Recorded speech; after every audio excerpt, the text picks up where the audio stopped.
amigos, amigas, continuando con más en el repaso. Hoy con una entrevista especial en nuestra sección internacional. Hoy vamos a hablar de derechos humanos en el marco de la conmemoración del Día Internacional de los Derechos Humanos. Un día que parte de la suscripción de la Declaración Universal de los Derechos Humanos, firmada en 1948. Ya con 74 años de existencia que tiene esta declaración, que marca los estados lineamientos a seguir en materia de derechos humanos. Y precisamente tenemos una persona que tiene toda la capacidad para hablar de derechos humanos, que ha venido trabajando desde el Ministerio Público en defensa de los derechos humanos. Me refiero a la doctora Yanit Pujols Casado, quien es procuradora fiscal del Ministerio Público, docente de la Escuela del Ministerio Público de la Universidad Autónoma de Santo Domingo, escritora también, ha escrito varios ensayos, artículos, todos sobre el tema de los derechos humanos, el Ministerio Público en el sistema de protección legal y atención integral a las mujeres víctimas de violencia de género e intrafamiliar. Así que vamos a tener una entrevista riquísima. Bienvenida, doctora. ¿Cómo estás? Gracias, Lucy, por la invitación. Feliz de estar aquí contigo, con todo tu Qué bueno. Una gran amiga de hace muchos años que la he visto en el Ministerio Público, ahí trabajando arduamente, entregada a la causa. Qué lindo. Gracias. Vamos a comenzar primero, doctora, hablando sobre el tema de los derechos humanos. ¿De qué estamos hablando cuando hablamos de derechos humanos? Gracias. Los derechos humanos son esos derechos inherentes a todo ser humano, que es sinónimo de dignidad, de esos derechos que al momento de usted nacer tiene ese derecho innato, o sea, es natural. Esos derechos que le facultan a usted como un ente social a que sea tratado con un trato digno, que en el marco de los derechos humanos no le vulneren esos derechos fundamentales que son sinónimos de los derechos humanos. Esos derechos humanos consagrados en la Constitución se convierten en derechos fundamentales y pasan al bloque de constitucionalidad. Todos esos convenios que se han realizado con los derechos humanos en procura de que se garanticen esos derechos fundamentales de usted como hombre, como mujer en esta sociedad. Y nuestro país, doctora, es parte de la mayoría de las convenciones internacionales de derechos humanos, ¿verdad? Todo lo que tiene que ver con violencia intrafamiliar, casi todas. Es correcto.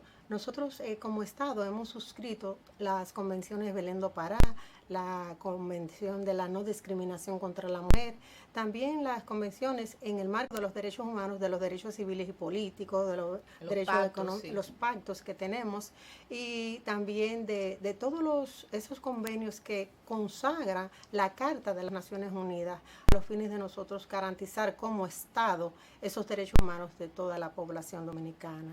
Así es. Y la Constitución de la República, como usted mencionaba, garantiza los mismos, al punto de que la Constitución establece que cualquier tribunal de la República Dominicana, cuando se trata de derechos fundamentales, no hace falta que haya una convención suscrita de por medio. Es correcto. Fíjese hasta dónde el Estado garantiza. Es correcto. Inclusive, todas las convenciones de derechos humanos, como tienen rango constitucional, en consecuencia, están protegidos constitucionalmente y son vinculantes a todos los poderes del Estado. Es importante tomar eso en cuenta y que la ciudadanía entienda y comprenda que es una persona que tiene sus derechos humanos por ser persona, porque es algo natural, no está supeditado al factor socioeconómico, racial, cultural, no. Usted es un ser humano y tiene sus derechos humanos que todo el Estado, con todas las instituciones que tiene como garante de las mismas, entre estas el Ministerio Público, debe de respetar y consagrar cada día en su accionar, que usted tenga los derechos garantizados. Doctora Pujols, yo quisiera preguntarle, ¿cuál es el rol del Ministerio Público? ¿Qué rol juega para garantizar los derechos humanos? El Ministerio Público, conforme la Constitución y la ley orgánica del Ministerio Público, nosotros somos el garante en el sistema de justicia de la formulación e implementación de las políticas públicas contra la criminalidad. También nosotros somos el ente persecutor, en este caso, de todas las acciones penales de orden público. También nosotros como Ministerio Público somos garantes y protectores de las víctimas, entre otras funciones, y también encargados de la resolución alternativa de conflictos. Es muy importante que en ese ejercicio el Ministerio Público ejerza su función con el eje transversal de los derechos humanos con toda la ciudadanía. Ok, excelente. Y con el tema de las mujeres, de la violencia intrafamiliar, ¿cómo trabajan ustedes para garantizar los derechos de una parte y de la otra, a pesar de estar en un conflicto? Importante esa pregunta, porque la ciudadanía a veces tiene cierta confusión y entiende que el Ministerio Público solamente debe de garantizar los derechos de la víctima. Nosotros tenemos que garantizar los derechos tanto de la víctima como del imputado. Y en el ejercicio de nuestras funciones, como garantes que somos del debido proceso, de esos derechos fundamentales, nosotros debemos de velar por la prueba de cargo y descargo inclusive. Entonces, ya en el ejercicio de nuestras funciones como Ministerio Público, si estamos en áreas de investigación de los tipos penales de delitos de violencia contra la mujer, en violencia física, psicológica o delitos sexuales, nosotros tenemos que velar que en el marco del debido proceso, en todo, desde el inicio hasta obtener una sentencia irrevocablemente juzgada, se garantice el derecho de la víctima y el imputado en igualdad de condiciones. Eso es importante. Sí. Y en la práctica, en estos casos, ¿cómo lo garantizamos? Bueno, desde que iniciamos con la facultad de que le otorgamos el acceso a la justicia a través de las unidades de violencia de género, en el caso puntual de los delitos sexuales o violencia contra la mujer. Tenemos unidades de violencia de género diseminadas en todo el distrito, en todas las jurisdicciones del país, a los fines que se garantice el acceso a la justicia como uno de los principales íconos o la base fundamental para que ese ciudadano o esa ciudadana se le pueda reparar el daño, se le pueda otorgar una pronta y sana justicia. Eso es importante. Después aplicamos los protocolos correspondientes para que esa atención oportuna y eficaz sea en el tiempo y en el plazo correspondiente y con la debida prontitud también que se necesita, entre otras medidas de protección que tomamos conforme a los protocolos existentes en materia. Ok. Y en ese acceso a la justicia, que es un derecho humano, el acceso a la justicia, en ese acceso, ¿ustedes atienden extranjeros? ¿Tiene que ver tema de la nacionalidad, que estén legalizados? ¿Cómo? No, realmente, nosotros como garante de esos derechos humanos tenemos que procurar solamente que identificar si esa persona es víctima e individualizar los imputados. Ya el resto del estatus migratorio de esa persona no es una relevancia penal para nosotros. Nosotros lo que tenemos que garantizarle como Ministerio Público es el servicio oportuno y eficaz. Inclusive en todas las unidades de fiscalías hemos recibido denuncias de nacionales extranjeros donde nosotros no le cuestionamos si esa persona está documentado o no. Simplemente ese relato del hecho, las evidencias que tenemos y así sustentamos nuestra pretensión penal en los tribunales. O sea que ustedes no andan averiguando si es un ciudadano colombiano, si es venezolano, si es haitiano, se atiende el caso. Claro que sí. Y eso es muy importante tomar en cuenta con el tema principalmente de las víctimas, de las mujeres víctimas de violencia. ¿Por qué? Porque muchas de ellas desconocen esta información, entonces tienen temor quizás a que si llegan a una fiscalía, a una unidad a interponer una denuncia que son víctimas, ellas van a ser objeto de algún tipo de entrega a migración y esto no. Esas mujeres víctimas de violencia, principalmente esas que son más vulnerables, los niños, están protegidos por el Ministerio Público para nosotros garantizar esos derechos de ellas y de sus niños y sus niñas. Qué bien. Doctora, hablando de mujeres, yo estoy muy contenta de ver este trabajo que usted hizo. Por favor, enfóquenme esto.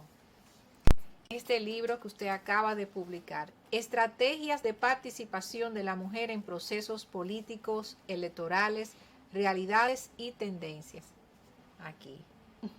Yani Elizabeth Pujols Casado. Esa ancla, esas mariposas, ¿qué significan? Ay, gracias, Luis. Y bueno, verdad que cada libro es un hijo. Y tengo dos, ahora tengo este tercer hijo. Y esa ancla representa que las mujeres históricamente han estado ancladas en el sistema político electoral. Este trabajo surgió, ese es un ensayo jurídico, surgió en ocasión de una maestría de Derecho Electoral que cursé y esa fue la tesis que presenté. Después que recibí las orientaciones académicas de que lo publicara y lo actualicé y entonces recientemente ya salió está en publicación. Entonces, la imagen representa el ancla donde estaban ancladas históricamente y que con las 5 estrategias que he diseñado de manera acuciosa y detallada para promover esa participación de la mujer, ellas van a seguir, van a evolucionar y van a participar en condiciones de igualdad. Ok, qué lindo. A mí me da mucho gusto cuando yo veo otra mujer escribiendo, promoviendo los derechos, las oportunidades de la mujer en los procesos políticos y electorales. ¿Y cuáles son los temas centrales que se tocan aquí? Sí, primero iniciamos con un abordaje histórico de toda la evolución de los derechos políticos de las mujeres a nivel mundial. Después hacemos un análisis comparativo de los 5 continentes, cuáles han sido esas estrategias utilizadas por las mujeres políticas que han impulsado su participación. Estamos hablando entre Merkel, estamos hablando entre Cristina, entre otras, Hillary Clinton. Después, entonces, diseñé 5 estrategias que están orientadas, una a la formación política electoral con perspectiva de género, ahí establezco la metodología, el cronograma de ejecución con los temas que hay que impactar a toda esa población para impulsar el liderazgo femenino, el empoderamiento femenino desde la óptica política y también todas esas estrategias para educar al hombre con las nuevas masculinidades, claro está, y todos los políticos y políticas para que esas mujeres realmente dentro de los partidos puedan ocupar esos puestos de mando que hasta ahora han estado relegadas. También otra de las estrategias es un marketing político con perspectiva de género, donde vamos a trabajar con los medios de comunicación, una serie de herramientas le vamos a facilitar tanto a la candidata o precandidata como también a esos partidos políticos para que realmente con los medios de comunicación exista una sinergia y una evolución en cuanto a la imagen política de la mujer desde una óptica profesional y con liderazgo político. También tenemos una estrategia diseñada orientada al tema de lo que son las redes de apoyo. Ahí identificamos unas redes de apoyo que van a costear financieramente esos proyectos políticos, también educativos de todas las escuelas de los partidos políticos a los fines de que pueda evolucionar esos partidos políticos y que esa ancla que tienen, que uno ha analizado que no están haciendo ningún tipo de formación política ciudadana a las mujeres, a las jóvenes, eso se ha desmontado. Y otro es, abordamos la violencia política de la mujer. Ahí creamos una propuesta de un protocolo para tratar el tema de la violencia política, estableciendo la conceptualización, cuáles son los escenarios de la violencia y cómo nosotros podemos erradicar esa violencia política contra la mujer. Sí, porque se observa violencia en todos los ámbitos también. Es correcto. Y hay que trabajar con ese tema. Es correcto. Así que yo le felicito por ese valioso aporte que usted le está dando a la República Dominicana y a la historiografía dominicana de este trabajo. Así que las mujeres, anímense, aspiren a participar políticamente. Hay espacio y tenemos que demandar ese espacio que nos corresponde por ley. Sí. Muchísimas gracias. Ya para cerrar, un mensaje que usted quiera enviar en el marco de los derechos humanos a los amigos y amigas que nos siguen. Sí. Recordarles a toda la ciudadanía, los derechos humanos son esos derechos inherentes a usted. Desde que usted nace de forma natural, esos derechos lo acompañan desde el nacimiento hasta la muerte.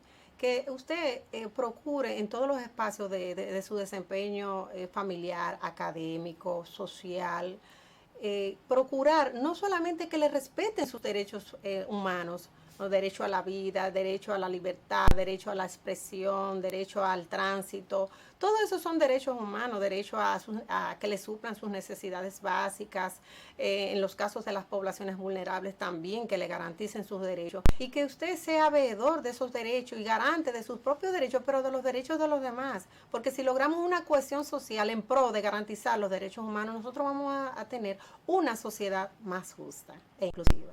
Así es. Eso es lo que necesitamos, una sociedad más justa e inclusiva y humana. Muchísimas gracias por su visita, doctora Janine Pujols. Gracias a ustedes que siempre nos siguen y continuamos con más en el repaso.